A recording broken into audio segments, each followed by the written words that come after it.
Hello, I am Matt Williamson. This episode is brought to you by Live Casino. You know what time it is? It's time for football and time to jump into the action at FanDuel Sportsbook and lounge at Live Casino. Bet on your favorite teams at our self-service kiosks and sit back and watch the players duke it out on the field on our massive 40-foot video wall. Bet, watch, and win at Live Casino Pittsburgh, Route 30 at the Westmoreland Mall. Gambling problem? Call 1-800-GAMBLER. And I am here to break down some matchups of Dolphins-Steelers Sunday night. I'm expecting a very competitive game. I'm expecting Tua versus Pickett. Who's to say? I mean, I'm recording this Thursday around 1 p.m., so there are some practice nuggets with these injuries that I'm still unsure of. Let's talk first when Miami has the football. Now, don't take this the wrong way. We all saw what happened on the field to Tua, that optic, his concussions, all those things. But I don't mean to sound coarse or, rough here, but you got to hit this guy. He's returning from a major injury. This sport is not kind or soft. You have to hit him a lot and make him feel uncomfortable. I mean, however you want to interpret that. I'm not saying hit him in the head. I'm not saying do him anything illegal, take out his knees, but you need to hit him a lot. And whatever that takes, if you're getting home, we'll talk about their line here, but if you're getting home with 4, great. If you got to heat him up, do it.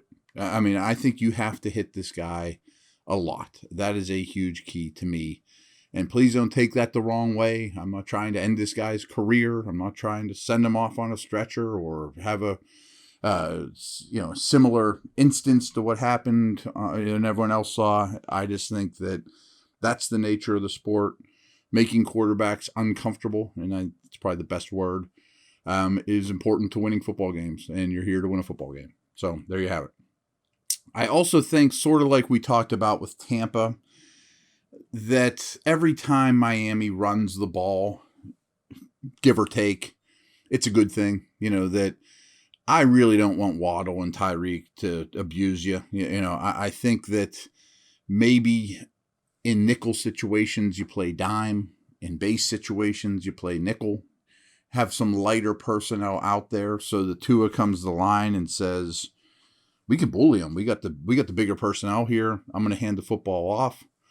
Raheem Mostert could certainly break long ones, but I don't think their run blocking is particularly good. I don't think their backs are particularly good. And I think Tyreek and Waddle are particularly great. So if that means backing off the line of scrimmage to get Tua to check to runs, I think that's a good thing, all in all. And again, it shortens the game. Big plays are my enemy. I mean, so that ties in with my next key here is just no big plays. So if Tyreek and Waddle, nickel and dime you to death, out route, slant tackle, I think I can live with that. And that might still result in a lot of Miami points. But what you can't have, and I assume Minka will be back and will have a lot to do with this, is the huge gainer, and by the way, I think Minka has maybe a little bone to pick with these guys as well, as does Robert Flores. We will get to that as well. But I think no big plays in terms of backing off the line of scrimmage, making them screen you to death. I mean, they'll throw receiver screens to Tyreek like crazy. Last year they went insane with that kind of stuff with wide receiver screens, usually to Waddle. Obviously, Tyreek wasn't on the team. The thing that worries me a little bit, though, is Tua's strengths are the quick game. Timing and rhythm passer. Ball comes out at the right time. His back foot hits. Boom. Put it where it needs to be. Move on, do it again. So you might be playing to his strengths with a lot of off coverage and whatnot. And that's why Miami built their team this way. You know what I mean? Let's take a step back. I don't think I've talked about this enough. So Miami's whole offseason was about how do we make Tua successful or give him enough rope that he shows he's not. Kind of the same with Philadelphia with Jalen Hurts. They traded for A.J. Brown. Miami traded for Tyreek. So what did Miami do? Well, first of all, their owner apparently tampered with a bunch of coaches. Then they settle on McDaniel, who is a offensive mastermind that runs a very quarterback-friendly system coming over from San Francisco, where was very friendly to Jimmy. And then you go get an unbelievably dangerous receiver in Tyreek and have rare speed matched with Waddle, who you inherited, which will back everyone off the line of scrimmage and allow Tua to do what he does well, which is quick game, And oh, by the way, you also sign a left tackle to big money in Armstead. We'll get to them next. So in a way, you're doing what they designed the offense to do by taking away the big plays and begging them to run and all those things I just talked about. But it's still probably the best answer. I mean, Gabe Davis catching 98-yarders isn't going to cut it, and these guys are more than capable of doing exactly that. I think Tua is a good enough deep passer. He's not a big-armed guy, but he's a good enough deep passer. So I don't think you want those cracks. I would much rather, again, brings back the original point, I want them handing the football off more than anything. Which brings us to the state of the Miami O-line. We really need to pay attention to Armstead. He started last game. He's one of the best left tackles in the league.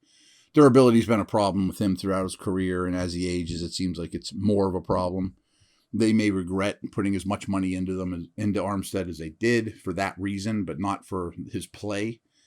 But he injured his toe early last week, out for the game. Don't know if he's playing in this one. They moved Little over to left tackle, and oh boy, was he bad. And Highsmith will eat his lunch. And I think Little will probably play right tackle if Armstead does start this game. So no matter what, I think Little's going to be a problem for Miami. The other problem Miami has, too, is if you watch Dolphins-Vikes, like every stunt the Vikes ran or every loop or game they did up front, Miami rarely picked it up. A lot of free rushers. Zadarius Smith was the main culprit. So I would think you're going to see a lot more stunting and things like that. I mentioned their offseason additions. Another offseason addition was Connor Williams. He's a guard from the Cowboys. First of all, I should have told you this to start with. I thought the Dolphins had the worst offensive line in the league last year. So they're going from 32nd to hope to get to 20 or so. Steeler fans can relate. And I don't know if this is true or not. This is pure speculation by me, but Connor Williams is a guard. He was not doing the line calls in Dallas. He was not doing any of the mental stuff. Where's the mic? Fan your protection this way, all that kind of stuff. Well, I assume as a center for the Dolphins, he is. Maybe he's not good at it because he's a guard doing center jobs. So I think as much as you can throw at them, schematically, stunts, slants, all that stuff I talked about, is a way you have to attack. And also I think you have to say, is Armstead in or not? Is he 100%? Does he move well with that toe? Where is that? So that's kind of the Dolphin offense versus Steeler defense, the way I see it. I'll be back in a minute. We'll flip this thing around.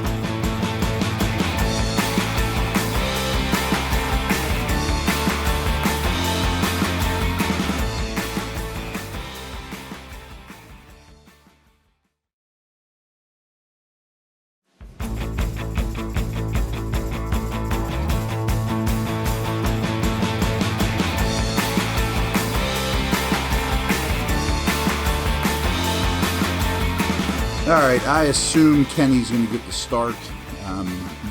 Some of these keys doesn't matter who the Steeler quarterback is, but because it'd be his third career start, you got to handle blitz. I mean, this is one of the blitz heaviest teams in the league. Robert Flores built this defense, and they kept one of Flores's assistants to be the defensive coordinator. So it's the exact same system in place that Flores created.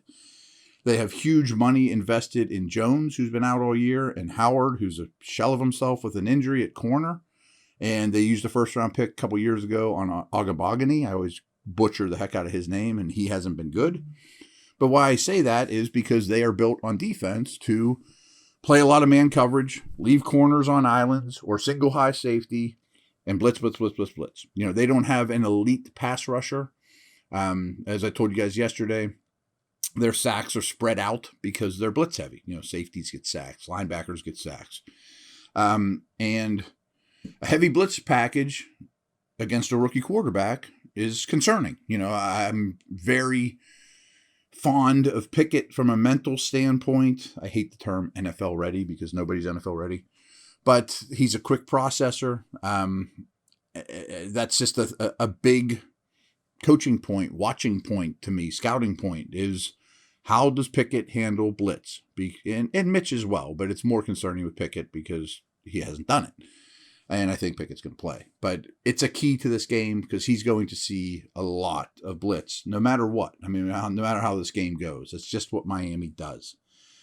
So hand in hand with that, it's one of the problems is Jones has been out.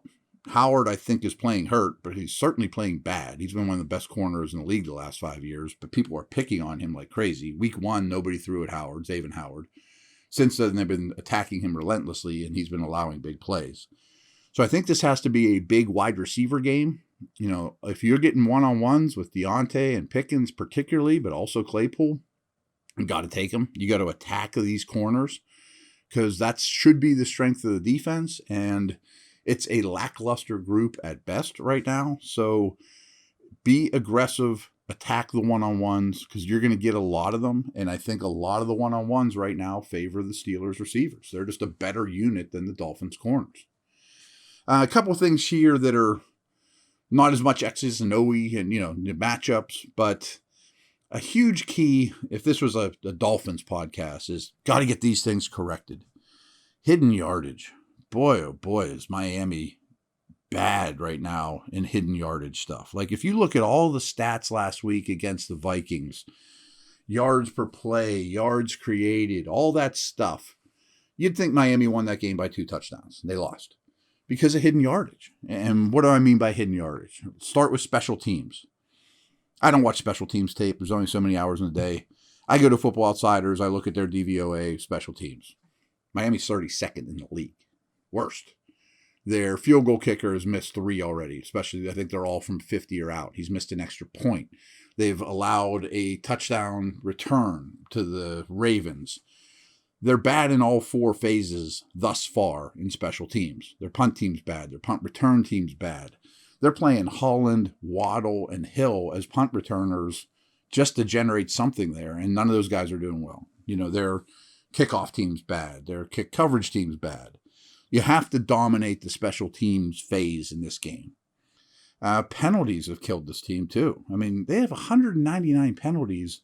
199 yards worth of penalties over the last 2 weeks. You wonder why you lose games. I mean, that's why you lose games. So some of them are offensive linemen being overmatched and holding. We talked about O-line earlier. Some of them are going to derive from playing a lot of man coverage and grabby corners. You're going to get pass interference calls. Some of them just being not disciplined, this is a new head coach, who I think is a very, very, very good offensive mind, by the way. But, new head coaches struggle. I'm not saying he's a bad coach or he has no discipline or his teams are always going to be penalized, but penalties have killed this team, hidden yardage. Turnovers are the other thing with these guys. The first couple weeks, they were +2 or 3 in the turnover category after 2 games. Since then, they've been like -9, so they consistently lose the turnover battle, and the quarterbacks collectively have only thrown 1 interception. So it's not necessarily, they had Skylar Thompson in there and Bridgewater. No wonder they're turning the ball over. There's been fumbles from the quarterback position, but the receivers have fumbled. They're not creating a lot of turnovers. So that's a big key as well. Some other intangible type of things.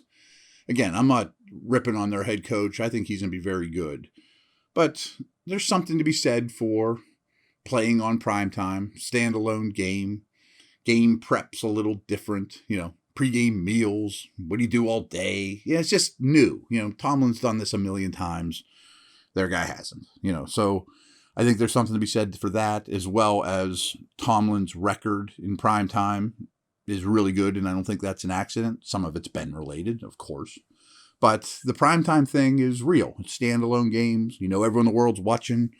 Sunday Night Football is the new Monday Night Football, where it's the headline game. And along those lines, I mentioned Minka. I kind of mentioned in passing Flores. I think Flores has a little something for these guys. You think he's telling the Steelers offensive coaches, Jerome Baker bites too hard on play action. Xavier Howard will can get beat on double moves. Byron Jones is quick to bite on, this tight end route or whatever. I mean, he knows every weakness, especially of all the defensive guys, but certainly Tua as well. There's no question about that. And I can understand. I think he was not a big Tua fan. I don't think that thought Tua was the answer, which I totally understand. So I'm sure he sees weaknesses in Tua's game. It's a new head coach, but Flores' familiarity with the organization and most of the players that are in this game, to me, is a massive advantage for the Steelers. Last nugget, and I almost didn't want to bring this up, but this is a primetime game. Everyone in the world's going to be watching. I'm a little worried I'm not worried. I bet the NFL, Goodell, league office, is a little worried about the national stage here in the concussion world. I'm just throwing this out there because I hope it never comes up again. By no means. We all saw what happened to Tua. I opened the podcast by saying that. But you have Tua coming off a concussion. You have the only first-round quarterback in this past draft coming off a concussion. You have Tua's backup coming off a concussion, who I imagine would get thrown into the game if Tua were to miss any time, Teddy Bridgewater. I mean, if we have concussion fest on Sunday Night Football, holy cow. I mean, the sky will fall, and I'm not even talking about the well-being of the young men. I mean, that's first and foremost, of course, but this concussion stuff is big in the NFL right now. I really hope, and I bet Roger Goodell really hopes and is keeping his fingers crossed, that these three, especially the starting two quarterbacks, do not hear the word concussion hardly at all, or that there's any dreadful optics, because there is potential for that. And I'm absolutely hoping that's not the case, of course.